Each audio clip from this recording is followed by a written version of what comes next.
أعوذ بالله من الشيطان الرجيم بسم الله الرحمن الرحيم والمكسر صيغته في الثلاثي كثيرة تعرف بالسماع كرجال وأفراس وفلوس. اچھا جی، جمع کی دو قسمیں تھی، جمع مکسر اور جمع سالم۔ جمع سالم کی تو پوری تفصیل گزر چکی، اس کی قسمیں بھی گزر چکی، جمع مذکر سالم، جمع مؤنث سالم، ٹھیک ہے۔ اور یہ بھی گزر چکا کہ جمع مذکر سالم کہاں آتی ہے اور کہاں نہیں آتی، کون سی شرائط پائی جائیں تو جمع مؤنث سالم آئے گی، کہاں جمع مذکر سالم آئے گی، پوری تفصیل ہم نے پڑھ لی ہے۔ اور جمع مذکر سالم مؤنث سالم بنے گی کیسے، یہ بھی آ گیا کہ آخر میں واو نون حالت رفع میں اور یا نون حالت نصبی جری میں لگائیں گے، جمع مذکر سالم بن جائے گا، یہ قاعدہ بھی گزر چکا۔ اور جمع مؤنث سالم آخر میں الف تا لگا لیں تو وہ جمع مؤنث سالم بن جائے گی۔ تو مذکر سالم مؤنث سالم بنانے کا اصول قاعدہ گزر چکا، پوری تفصیل گزر چکی۔ آج جمع کی دوسری قسم جمع مکسر ہے۔ میں نے عرض کیا تھا دوسری قسم پہلی قسم کا الٹ ہوا کرتی ہے۔ تو جمع سالم کسے بولتے تھے کہ جس میں واحد کا صیغہ جمع بناتے وقت ٹوٹے نہ بلکہ بالکل صحیح سلامت رہے، اس کو جمع صحیح، جمع مصحح اور جمع سالم بھی بول دیتے ہیں۔ دوسری قسم مکسر ہے، یہ اس کا الٹ ہے کہ واحد سے جمع بناتے وقت واحد کا وزن، واحد کا صیغہ ٹوٹ پھوٹ کا شکار ہو جائے۔ مکسر کسر سے ہے، کسر کا معنی ہوتا ہے ٹوٹنا، تو واحد سے جب ہم جمع کی طرف جائیں گے تو مفرد کا صیغہ ٹوٹ جائے گا، وہ وزن باقی نہیں رہے گا جمع میں جا کر واحد کا، یہ ہے مکسر، ٹھیک ہے۔ یہ دوسری قسم ہوگی، تعریف بھی آ گئی۔ اچھا، صیغتہ فی الثلاثی کثیرۃ، تو کہنے لگے ایک اصول یاد رکھنا کہ جمع سالم تو ایک اصول اور قاعدے کے تحت آتی تھی۔ مذکر سالم واو نون لگاؤ مذکر سالم بن جائے گی، مفرد کے آخر میں الف تا لگاؤ جمع مؤنث سالم بن جائے گی، وہ تو اصول اور ضابطے کے تحت آتی تھی، لیکن جمع مکسر کا کوئی اصول کوئی ضابطہ نہیں، اس کا تعلق ضابطے کے ساتھ نہیں ہے بلکہ جمع مکسر کا تعلق سماع کے ساتھ ہے۔ ہم نے جیسے عربوں کو سنا کہ وہ جمع مکسر استعمال کرتے ہیں، جیسے قرآن میں استعمال ہو گئی، حدیث میں ہم نے دیکھ لیا سن لیا جیسے استعمال ہو گئی، اس کے مطابق استعمال کرنے کے ہم پابند ہیں، ورنہ کوئی اصول اور کوئی ضابطہ ثلاثی مجرد کے اندر جمع مکسر بنانے کا نہیں۔ دیکھ لیجئے، صیغتہ فی الثلاثی کثیرۃ، جمع مکسر کے جو صیغے ہیں ثلاثی میں وہ کثیر ہیں۔ اچھا، کوئی ضابطہ ہو کہ جس کے مطابق جمع مکسر بنا لے، کہتے نہیں۔ تعرف بالسماع، جمع مکسر کا تعلق سماع کے ساتھ ہے، اس کے لیے کوئی اصول اور کوئی ضابطہ نہیں۔ اب آپ دیکھ لیں، رجل ثلاثی ہے، جمع کیا آ جائے گی رجال، فعال کے وزن پر۔ اب فرسن بھی تو رجل ہی کے وزن کے اوپر ہے، یہ بھی ثلاثی ہے، اس کی فعال کے وزن پر نہیں، اس کی افراس کے وزن پر آئے گی۔ فلسن، یہ بھی ثلاثی ہے، پیسوں کو بولتے ہیں، اس کی جمع فلوس فعول کے وزن پر آئے گی۔ اب ہمیں کیسے پتہ چلے گا کہ یہ کون سے ثلاثی کی فعال پر، کون سی افعال کس کی فعول وزن پر آئے گی؟ کہنے لگے اس کا تعلق کسی قاعدے ضابطے کے ساتھ نہیں ہے، اس کا اصول اور قاعدہ ہے ہی نہیں۔ بلکہ جیسے ہم نے دیکھ لیا قرآن و حدیث میں اس کا استعمال، پھر عربوں نے جیسے استعمال کیا، ہم بس اس کے پابند ہیں، سمجھے؟ جو جمع مکسر وہ فعال پر لے، ہم فعال پر استعمال کریں گے، جو فعول وہ فعول، جو افعال وہ افعال کے وزن پر استعمال کریں گے۔ باقی کوئی اصول، قاعدہ اور ضابطہ ثلاثی کے اندر جمع مکسر کا نہیں، بلکہ جو صیغہ بھی ثلاثی کا ہے ہم یہ دیکھیں گے کہ عربوں نے اس کی جمع مکسر استعمال کیا کیا، کیونکہ اصول ضابطہ تو ہے ہی نہیں، یہ تو ثلاثی میں ہو گیا۔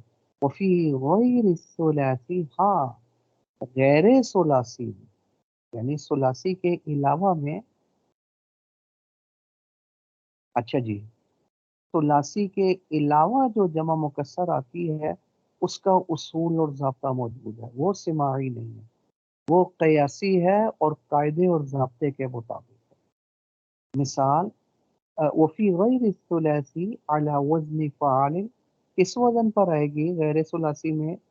کہتے وہ فعالل اور فعالیل وزن پر غیر ثلاثی مجرد میں جمع مکسر آئے گی، اور قیاسن اور اصول کے مطابق آئے گی، یہ سماعی نہیں ہے، فعالل یا فعالیل وزن پر آئے گی، کما عرفت فی التصریف، جیسا کہ صرف میں آپ نے اس کو سمجھ لیا ہوگا۔ مثال دیتا ہوں، جیسے جعفر، اب رباعی ہے، چار حرفی ہے، اس کی کیا آئے گی؟ جعافر، فعال الوزن۔ اب درہم، تین ہے، چار چار حروف ہے اور رباعی ہے، غیر ثلاثی ہے، اس کی کس وزن پر آ جائے گی؟ دراہم، فعال الوزن۔ اور غضنفر میں تو پانچ حروف ہیں، تو اس کی کیا آئے گی؟ غضافر، فعال الوزن۔ دینار دیکھ لیں، پانچ حرف ہے، دال یا نون الف را، غیر ثلاثی ہو گیا، اس کی کیا آئے گی؟ دنانیر، فعالی الوزن، ٹھیک ہے۔ قرطاس کی کیا آئے گی؟ فعلال وزن، پانچ حروف ہے، اس کی دنانیر کے طرف قراطیس آ جائے گی۔ تو خلاصہ کیا نکل آیا؟ ثلاثی میں جمع مکسر کا کوئی اصول، قاعدہ، ضابطہ نہیں، بلکہ اس میں اگر جمع دیکھنی ہو جمع مکسر تو ہم دیکھیں گے عربوں نے کیا وزن استعمال کیا ہے جمع، اسی پر اس کو رکھیں گے، کوئی اصول نہیں، سماع پر موقوف۔ اور غیر ثلاثی کے اندر جمع مکسر کا ضابطہ موجود ہے، وہ فعالل اور فعالیل کے وزن پر آئے گی، جیسا کہ تفصیل ہم نے ابھی پڑھ لی۔ اچھا، ثم الجمع ایضا علی قسمین، اچھا جی، پہلے جو جمع کی قسمیں تھی نا، مکسر اور سالم، یہ لفظ کے اعتبار سے قسمیں تھیں، ٹھیک ہے، کہ مفرد کا لفظ جمع میں جا کر ٹوٹ پھوٹ کا شکار ہوگا یا نہیں ہوگا، اگر ہوگا تو مکسر، اور اگر لفظ جمع میں جا کر مفرد ٹوٹے گا نہیں بلکہ صحیح سالم رہے گا تو اس کو سالم بول دیں گے لفظ کے اعتبار سے۔ لفظ جمع میں جا کر ٹوٹے گا یا نہیں ٹوٹے گا، لفظ کے اعتبار۔ اب جو قسمیں جمع کی بیان کرنے لگے ہیں یہ معنی کے اعتبار سے، کہ جمع کا جو معنی ہے اور اس کا جو مثل، وہ جمع کثرت پر دال کرتی ہے نا، تو وہ 10 یا 10 سے زیادہ پر بولی جا رہی ہے یا نہیں، تو جمع کا معنی اور افراد اگر 10 یا اس سے کم ہو تو وہ جمع قلت بن جائے گی، اور اگر اس کے افراد اور مفہوم اور معنی 10 سے زیادہ ہو تو وہ جمع کثرت بن جائے گی۔ تو یہ یوں سمجھ لیں کہ جمع کی جو قسمیں ہیں اس کے افراد اور معنی کے اعتبار سے ہیں، اور پہلے جو جمع کی قسمیں تھی سالم اور مکسر، وہ لفظ کے اعتبار سے، یہ فرق آ گیا دونوں میں، دیکھ لیں۔ ثم الجمع ایضا علی قسمین، جمع کی پھر دو قسمیں ہیں، پہلے لفظ کے اعتبار سے تھی، اب افراد کے اعتبار سے۔ پہلی قسم جمع قلت، جمع قلت کسے بولتے ہیں؟ وهو ما يطلق على العشرة فما دونها، جمع قلت کسے بولیں گے؟ جو 10 یا 10 سے کم پر بولی جائے، 10 سے زیادہ پر نہیں۔ ٹھیک ہوگی بات؟ اچھا یہ بھی صاحب ہدایہ رحمۃ اللہ علیہ کی رائے ہے، ورنہ باقی نحویوں کے نزدیک یہ جمع قلت وہ ہے جو 9 پر بولی جائے گی یا 9 سے کم پر، 9 سے زیادہ پر نہیں۔ لیکن صاحب ہدایہ رحمۃ اللہ علیہ کی تحقیق یہ ہے، یہ 10 پر یا 10 سے کم پر بولی جائے گی۔ ٹھیک ہے، یہ ہے جمع قلت۔ باقی ایک شبہ ہے کہ ہمیں کیسے پتہ چلے گا کہ یہ جمع قلت ہے یا جمع کثرت ہے؟ اس کے افراد 10 سے زیادہ ہیں یا 10 سے کم پر بولی جا رہی ہیں؟ ہمیں کیسے پتہ چلے؟ جمع تو دونوں جمع ہے اور دونوں جمع مکسر ہیں کہ جمع سالم ہے، تو ہمیں کیسے پتہ چلے گا کہ یہ مکسر اور سالم یا یہ جو بھی جمع ہے یہ اس کے افراد 10 یا اس سے کم ہیں یا اس سے زیادہ ہیں؟ یہ قلت ہے یا کثرت؟ ہمیں کیسے کہنے لگے؟ ہمیں پتہ چلے گا وزن سے، سمجھے؟ جمع قلت والا وزن ہے تو وہ قلت ہو جائے گی، کثرت والا وزن ہے تو وہ کثرت ہو جائے گی۔ وہ ابنیتو، اب اچھا قلت کے اوزان کون سے ہیں؟ کہنے لگے جمع قلت کے اوزان ابنیتو یعنی اس کے اوزان افعول، افعول کے وزن پر جو جمع مکسر آتی ہے نا وہ سمجھ لیں جمع قلت ہے، یہ نشانی ہے جمع قلت۔ آپ وزن دیکھیں، اگر افعول وزن ہے سمجھ جائیں جمع قلت، اور اسی طرح افعال، افعال کے وزن پر جمع آ رہی ہے یہ بھی جمع قلت بن جائے گی۔ عمل کی جمع کیا آتی ہے؟ اعمال، فعل کی جمع کہتے ہیں افعال، یہ افعال وزن جو ہے یہ بھی جمع قلت ہے۔ اسی طرح افعلا وزن پر اگر جمع آ رہی ہے یہ بھی سمجھ لیں جمع قلت ہے۔ اور چوتھی فعلت وزن پر اگر جمع آ رہی ہے نا یہ بھی سمجھ لیں جمع قلت ہے۔ وہ جمع صحیح، صحیح سے مراد سالم، اور اسی طرح جمع سالم کی دونوں جمع ہیں، جمع مذکر سالم، جمع مؤنث سالم، بدون اللامی، جمع مذکر سالم اور جمع مؤنث سالم سے پہلے اگر الف لام داخل نہیں ہے ان پر تو سمجھ لیں کہ یہ جمع قلت ہے، اور اگر الف لام داخل ہے تو سمجھ لو جمع کثرت ہے۔ بدون اللام جیسے زیدون اور مسلمات جمع مؤنث، زیدون واؤن جمع مذکر سالم، الف لام داخل نہیں ہے نا، الزیدون اور المسلمات تو نہیں ہے، یہ جمع قلت۔ یہ 6 وزن اگر آ جائیں سمجھ جائیں جمع قلت۔ اور جمع کثرت کا کیسے پتہ چلے گا؟ ان 6 کے علاوہ جتنی بھی جمع وہ ساری جمع کثرت، تو ہمیں وزن سے پتہ چلے گا قلت ہے یا کثرت۔ ان 6 میں سے کوئی ایک وزن آ گیا تو قلت، ورنہ کثرت، سیدھی سی بات ہے۔ وہو جمع کثرت، میں نے کہا تھا دوسری قسم پہلی قسم کا الٹ ہوتی ہے۔ قلت کسے بولتے تھے؟ 10 یا 10 سے کم جس کے افراد ہوں جس جمع کے، وہ قلت۔ تو کثرت اس کا الٹ کیا ہے؟ جو 10 سے زیادہ افراد پر ڈال کرے وہ کثرت ہے۔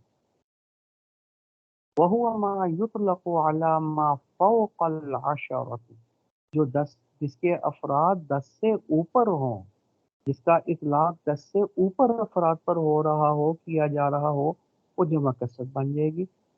اچھا ہمیں کیسے پتہ چلے گا کثرت ہے؟ اس کے اوزان کون سے ہیں؟ کہنے لگے ان 6 کے علاوہ جتنے وزن ہیں آپ وہ جمع کثرت کے ہیں۔ آپ نے جب کوئی جمع ہے یہ دیکھنا ہے ان 6 میں سے کوئی ایک ہے یا نہیں ہے تو جمع قلت، اور اگر نہیں ہے تو آنکھیں بند کر کے فتویٰ لگا دینا ہے جمع کثرت۔ کیوں؟ کیونکہ وہ ابنیتہ ما عدا هذا الابنیتی، جمع کثرت کے اوزان ان 6 کے علاوہ ہے، بات ختم ہو گئی۔ اچھا لیکن ایک بات ہے، یہ جمع قلت اور جمع کثرت ہم نے پڑھ تو لی ہے، لیکن آپ کو میں ایک بات بتاؤں، جب ہم استعمال کرتے ہیں نا، بولتے ہیں جمع، تو اس وقت یہ قلت اور کثرت کا اطلاق، قلت اور کثرت کا جو معنی ہے نا اس کا لحاظ نہیں کیا جاتا۔